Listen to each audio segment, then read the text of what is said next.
Hi friends, welcome to my channel. ಇವತ್ತಿನ special mutton ಸಾರು. ಈ ಮಟನ್ ಸಾರನ್ನ ಇವತ್ತು ನಾನು ತೋರಿಸೋ ರೀತಿ ನೀವು ಮಾಡಿಕೊಂಡ್ರೆ ಪದೇ ಪದೇ ಮಾಡ್ಕೊಂಡು ತಿಂತೀರಾ, ಅಷ್ಟು ರುಚಿಯಾಗಿರುತ್ತೆ. ಹಾಗೆಯೇ ಬಿಸಿ ಬಿಸಿ ರಾಗಿ ಮುದ್ದೆ ಜೊತೆ ಅಂತೂ ಈ ಮಟನ್ ಸಾಂಬಾರು ಒಳ್ಳೆ ಕಾಂಬಿನೇಷನ್ ಅಂತಲೇ ಹೇಳ್ಬೋದು. ಸುಲಭವಾಗಿ ಈ ಸಾಂಬಾರನ್ನ ಹೇಗೆ ಮಾಡೋದು ಅಂತಂದೇಳಿ ಒಂದು ಸಲ ನೋಡೋಣ. ಮೊದಲನೇದಾಗಿ ನಾನಿಲ್ಲಿ ಈ ಮಟನ್ ಸಾಂಬಾರು ಮಾಡೋದಕ್ಕೆ 1 kg ಮಟನ್ ತೊಗೊಂಡಿದ್ದೀನಿ. ಅದನ್ನು ಒಂದೆರಡು ಸಲ ತೊಳೆದ್ಬಿಟ್ಟು ಈ ರೀತಿ ಒಂದು ಬೇಸನ್ಗೆ ಹಾಕ್ಕೊಂಡಿದ್ದೀನಿ. ಈಗ ಅದ್ರ ಜೊತೆಗೇ 1/4 ಟೀ ಸ್ಪೂನಷ್ಟು ಅರಿಶಿನ ಪುಡಿ, ಸ್ವಲ್ಪ ಉಪ್ಪು, 1 ಸ್ಪೂನಷ್ಟು ಅಡುಗೆ ಎಣ್ಣೆನ ಹಾಕ್ಕೊಂಡಿದ್ದೀನಿ. ಅದನ್ನೆಲ್ಲ ಒಂದು ಸಲ ಈ ರೀತಿ ಮಿಕ್ಸ್ ಮಾಡ್ಕೊಂಡ್ಬಿಟ್ಟು ಕುಕ್ಕರಲ್ಲಿ ಹಾಕ್ತಾಯಿದ್ದೀನಿ. ಈಗ ಇದನ್ನು ಒಲೆ ಮೇಲೆ ಇಟ್ಬಿಟ್ಟು ಒಂದು 4 ವಿಸಿಲ್ ತೆಗೆಸ್ಕೊಂಡ್ರೆ ಸಾಕಾಗುತ್ತೆ. ಮಟನ್ ಎಲ್ಲ ಕಂಪ್ಲೀಟಾಗಿ ಬೆಂದಿರುತ್ತೆ. ಮಟನ್ ಎಳೆದೇನಾದರೂ ಇತ್ತು ಅಂತಂದರೆ ಒಂದು 2ರಿಂದ 3 ವಿಸಿಲ್ ತೆಗೆಸ್ಕೊಂಡ್ರೆ ಸಾಕಾಗುತ್ತೆ. ಮಟನ್ ಬೆಂದಿರುತ್ತೆ. ಅಷ್ಟರಲ್ಲಿ ಇದಕ್ಕೆ ಮಸಾಲೆನ ರೆಡಿ ಮಾಡ್ಕೊಳ್ಳೋಣ. ಈಗ ಆಲ್ರೆಡಿ ನಾನು ಒಲೆ ಮೇಲೆ ಒಂದು ಕಡಾಯಿ ಇಟ್ಬಿಟ್ಟು 1 ಈರುಳ್ಳಿ ಹಾಗೆಯೇ ಒಂದು 4 ಹಸಿಮೆಣ್ಸಿನ್ಕಾಯಿ ಈ ರೀತಿ ಕಟ್ ಮಾಡಿ ಫ್ರೈ ಮಾಡ್ಕೊತಾ ಇದ್ದೀನಿ. ಈ ರೀತಿ ಎಲ್ಲ ಫ್ರೈ ಆದಮೇಲೆ ಅದು ಸ್ವಲ್ಪ ತಣ್ಣಗಾಗೋದಕ್ಕೆ ಬಿಡ್ತಾ ಇದ್ದೀನಿ.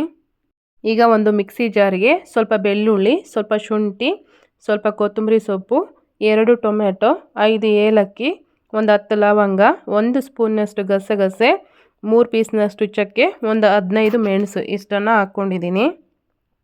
ಈರುಳ್ಳಿನ ನಾವಿಲ್ಲಿ ಹಸಿದೆ ಹಾಕ್ಕೊಳ್ಳೋದಕ್ಕಿಂತ ಈ ರೀತಿ ಫ್ರೈ ಮಾಡಿ ಹಾಕ್ಕೊಂಡ್ರೆ ಸಾಂಬಾರು ಟೇಸ್ಟ್ ಚೆನ್ನಾಗಾಗುತ್ತೆ ಅಂತಂದೇಳಿ ಫ್ರೈ ಮಾಡ್ಕೊಂಡಿದ್ದೀನಿ ಅಷ್ಟೇ.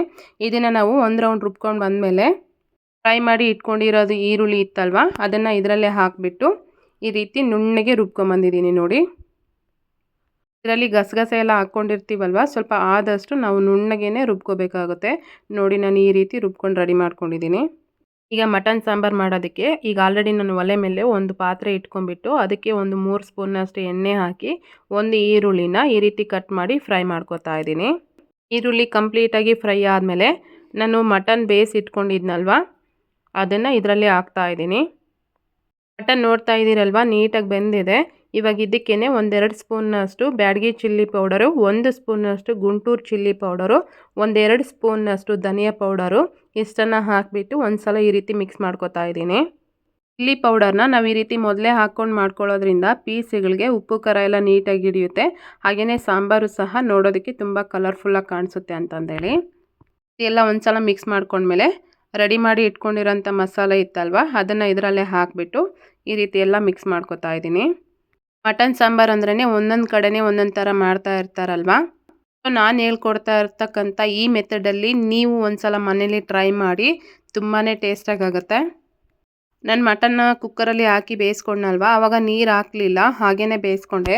ಯಾಕೆಂದರೆ ಆಲ್ರೆಡಿ ಮಟನ್ನಲ್ಲಿ ಸ್ವಲ್ಪ ನೀರಿನಂಶ ಇರುತ್ತಲ್ವ, ಅದು ಬಿಟ್ಕೊಂಡ್ಬಿಡುತ್ತೆ ಅಂತಂದೇಳಿ. ನಿಮಗೆ ಬೇಯಲ್ಲ ಅಂತ ಅನಿಸಿದರೆ 1 ಗ್ಲಾಸ್ನಷ್ಟು ನೀರು ಹಾಕಿ ಸಹ ಮಟನ್ನ ಬೇಯಿಸ್ಕೋಬೋದು.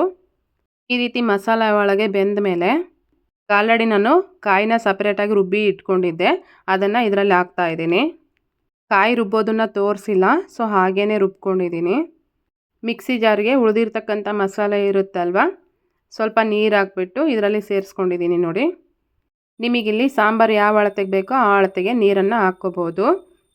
ಕೆಲವೊಬ್ಬರಿಗೆ ಸಾಂಬಾರು ಗಟ್ಟಿ ಇದ್ದರೆ ಇಷ್ಟ ಆಗುತ್ತೆ, ಕೆಲವೊಬ್ಬರಿಗೆ ಮೀಡಿಯಮ್ ಆಗಿದ್ದರೆ ಇಷ್ಟ ಆಗುತ್ತೆ. ಹಾಗೆಯೇ ಖಾರ ಎಷ್ಟು ಬೇಕೋ ಅಷ್ಟನ್ನು ನೀವು ನೋಡಿ ಹಾಕ್ಕೋಬೋದು. ಈ ರೀತಿ ಮಸಾಲೆ ಎಲ್ಲ ಹಾಕಿದ ಮೇಲೆ ಒಂದು 15ರಿಂದ 20 ನಿಮಿಷ ನಾವು ಸಾಂಬಾರನ್ನ ಕುದಿಸ್ಕೊಂಡ್ರೆ ಸಾಕಾಗುತ್ತೆ. ಸಾಂಬಾರು ರೆಡಿ ಆಗುತ್ತೆ. ಈ ಥರ ಮಸಾಲೆನ ಹಾಕಿದ ಮೇಲೆ ನಾವು ಈ ರೀತಿ ಪಾತ್ರೆಯಲ್ಲಿ ಓಪನ್ನಾಗಿ ಇಟ್ಕೊಂಡು ಬೇಯಿಸ್ಕೊಂಡ್ರೆ ಚೆನ್ನಾಗಾಗುತ್ತೆ. ಕುಕ್ಕರಲ್ಲಿ ಹಾಕಿ ಮಾಡೋದ್ರಿಂದ ಸಾಂಬಾರು ಎಲ್ಲ ಒಡೆದು ಬಿಡುತ್ತೆ ನೋಡಿ. ಸಾಂಬಾರು ರೆಡಿಯಾಗಿದೆ, ಮಟನ್ನು ಕೂಡ ಕಂಪ್ಲೀಟಾಗಿ ಬೆಂದಿದೆ. ಸಾಂಬಾರು ನೋಡ್ತಾ ಇದ್ದೀರಲ್ವ, ನಾನು ಈ ಅಳತೆಗೆ ರೆಡಿ ಮಾಡ್ಕೊಂಡಿದ್ದೀನಿ.